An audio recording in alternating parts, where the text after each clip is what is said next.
Assalamualaikum warahmatullahi wabarakatuh. Alhamdulillah wassalatu wassalamu ala Rasulillah. Amma ba'd. Yang kami muliakan pengunjung channel setia Kultum Islami. InsyaAllah untuk pertemuan kali ini akan kita bahas 10 hal yang membatalkan puasa. Menurut perspektif Imam Abu Qasim Al-Ghazi dalam kitab Fathul Qaribnya, alladhi yuftiru bihus sa'im asyarah. Ada 10 asya, ada 10 perkara yang mampu membatalkan puasa seseorang yang berpuasa. Yang pertama, masuknya benda ke dalam tubuh dengan sengaja melalui lubang terbuka, yaitu mulut, hidung dan lain-lainnya, baik itu kuping, mata kadangkala. Kalau misalkan benda-benda yang di luar daripada tubuh kita masukkan ke dalam tubuh melalui rongga yang terbuka, akan berakibat batalnya puasa kita. Yang kedua, kita masukkan benda bukan melalui rongga yang terbuka, bukan melalui mulut, bukan melalui telinga ataupun hidung, akan tetapi masuknya rongga melalui jalan yang tertutup, seperti benda yang kita masukkan ke dalam otak melalui kepala, ataupun yang kita masukkan ke dalam perut bukan melalui mulut yang kita miliki. Yang dikehendaki dalam hal ini adalah bahwa orang berpuasa mencegah dirinya, mencegah sesuatu untuk bisa masuk ke dalam tubuhnya, apapun itu.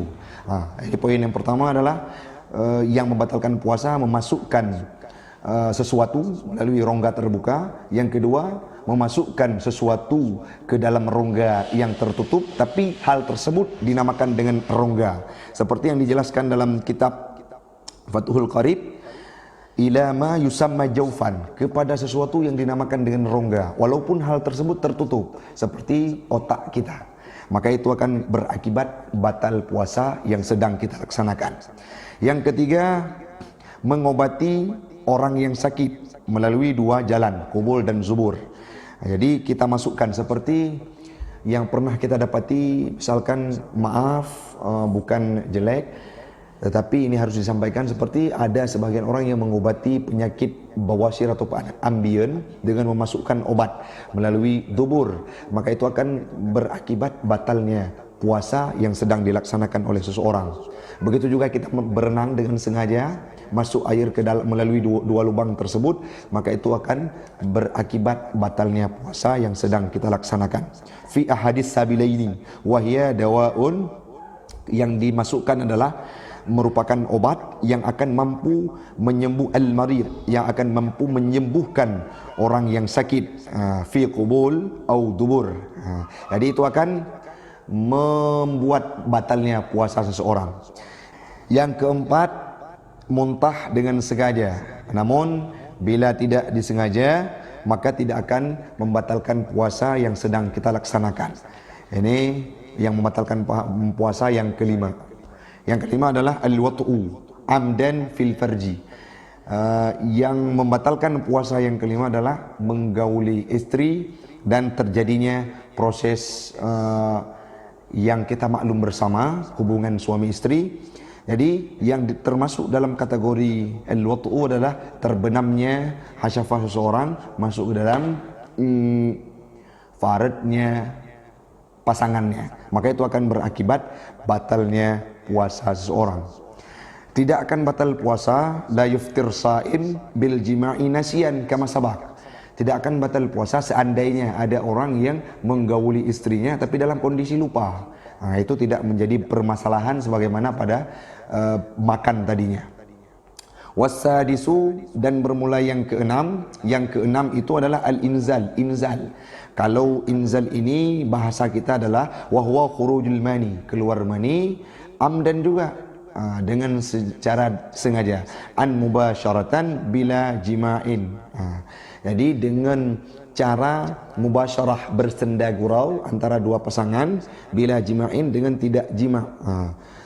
Baik itu yang diharamkan, muhriman kana ka ikhrajihi biyadihi, jadi diharamkan keluarnya mani, seperti mengeluarkan mani dengan tangannya sendiri. Kalau dalam bahasa sekarang disebut dengan onani, itu juga akan membatalkan puasa. Bukan kita tinjau kepada haram dan tidaknya, tapi proses tersebut terjadi, bila terjadi itu termasuk dalam salah satu hal yang membatalkan puasa dalam kategori yang keenam, yaitu inzal.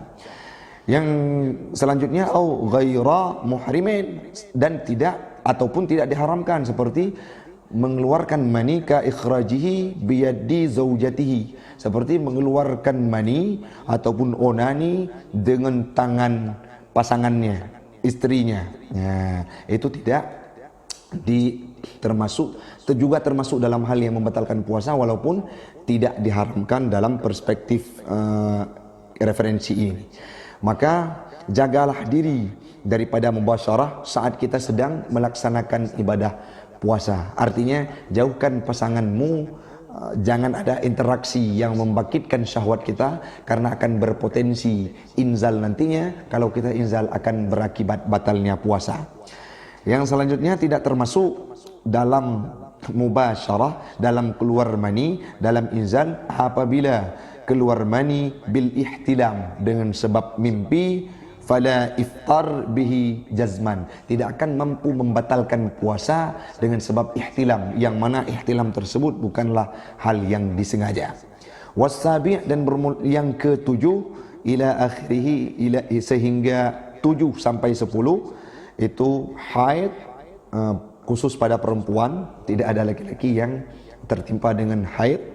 Yang ke-8 nifas, itu juga khusus kepada perempuan.